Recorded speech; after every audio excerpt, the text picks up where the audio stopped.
France-Brésil, le coup d'envoi de ce gros match entre deux équipes pour l'instant invaincues. Est-ce que ça sera la finale avant l'heure? Réponse à la fin du World Grand Prix qui passe dans l'axe. Kamomura qui s'approche du rond central. Il rentre dans le rond central, il est désormais dans la zone D et va passer en face le long de la barrière dans la zone A avec Tori. Tori qui se met sur son pied droit, qui frappe! L'ouverture du score! L'ouverture du score de Tori, ouverture du score du Japon avec l'erreur de Jehan dans les buts. Il était sur la gauche dans la zone D, il s'est mis sur son pied droit devant la surface de réparation, il a frappé au sol et Jehan qui est surpris par cette frappe au sol qui touche le ballon. Il nous a habitué à mieux, Jehan.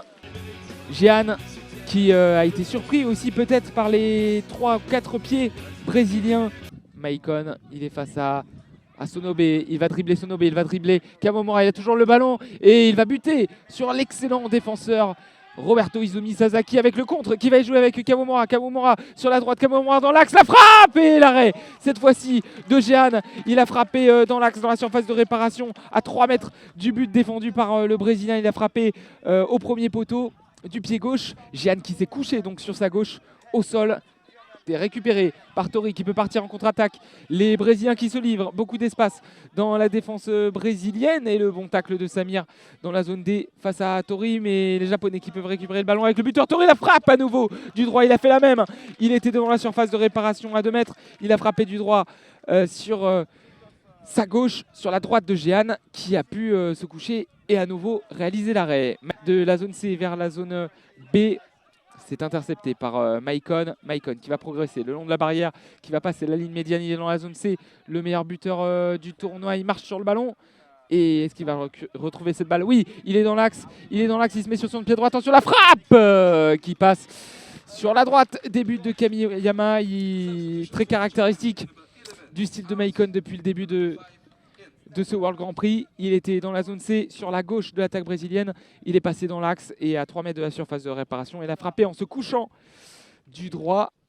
Il a tiré premier poteau en direction de la lucarne. Ça passe 2 mètres à côté, début de Kamiyama. Jehan, la relance de la main sur la droite, à l'opposé, en diagonale, dans la zone D, avec Alefe. Alefe qui essaye de contrôler. Il est poursuivi par les 4 Japonais qui essaye de récupérer cette balle. Attention, la passe en direction du numéro 9, Anaël. C'était une très belle action de la part d'Alefe qui sentait qu'il était pris par les 4 Japonais. Il s'est retourné, il a passé du gauche en direction d'Anaël qui était tout seul. Anaël a malheureusement pour le Brésil mal situé cette balle et a manqué son tir. Et Kawamura qui va essayer de contrôler et cette balle, c'est fait. Il va essayer de contourner Samir. La passe, elle est interceptée par Maicon. Attention, Maicon qui va vivre. Maicon qui rentre dans la surface de réparation, l'extérieur du pied. Et l'arrêt d'Izumi. Énorme occasion pour le Brésil. Il a fait une percée, il était dans l'axe. Il a frappé de l'extérieur du gauche dans la surface de réparation. Et c'est capté au sol par le gardien entre ses jambes. Le Japon à la balle avec Kamamura sur la droite de l'attaque, il passe à Kuroda qui est dans la surface, il frappe du gauche, plein axe, encore une énorme opportunité pour le Japon.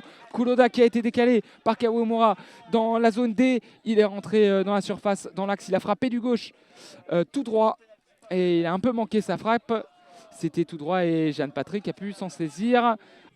On est sur la gauche de la défense brésilienne, sur la droite maintenant, sur la droite de l'attaque brésilienne maintenant avec Maicon qui frappe du droit. Occasion pour Maicon, le numéro 10, qui était sur la droite dans la zone C. Il a perforé, il a tiré du droit. Ça a été repoussé en 2 temps par Izumi, qui a d'abord arrêté dans l'axe le ballon qui s'est levé et il a dégagé ensuite du pied droit. Ça sera une remise en jeu en faveur d'Izumi et des Japonais. La relance du bras droit d'Izumi avec Hirabayashi qui contrôle ce ballon. Hirabayashi dans la surface, la frappe et l'occasion pour le premier ballon d'Hirabayashi. Il est passé dans l'axe au niveau de la zone D. Il a frappé du gauche au premier poteau. Jehan a été obligé de se coucher sur sa gauche et il a arrêté cette balle qui est toujours en jeu d'ailleurs. Nouvelle remise en jeu, cette fois-ci pour le Brésil dans la zone D avec Maicon. Maicon, il va essayer de passer. Tori Il est sur la gauche, Maicon qui progresse, Maicon qui est dans l'axe, la frappe. Et encore une grosse opportunité pour Maicon qui était dans la surface de réparation plein axe. Il a tiré du droit intérieur du pied, mais il a manqué, il était en bout de course, il a manqué sa frappe qui est écrasée et qui est interceptée facilement. Japonais avec la rentrée de Tanaka qui a fait un tacle dans la zone B, qui a récupéré et qui va aller au pressing. Et c'est fini, la victoire du Japon face au Brésil. Les Brésiliens étaient invaincus dans cette compétition. Ils s'inclinent 1-0 face aux Japonais, qui sont désormais la seule équipe qui n'a pas encore perdu dans ce World Grand Prix avec l'Allemagne. Et qui a 7 points désormais. 1-0 pour le Japon. Le but de Kento Tori en première période.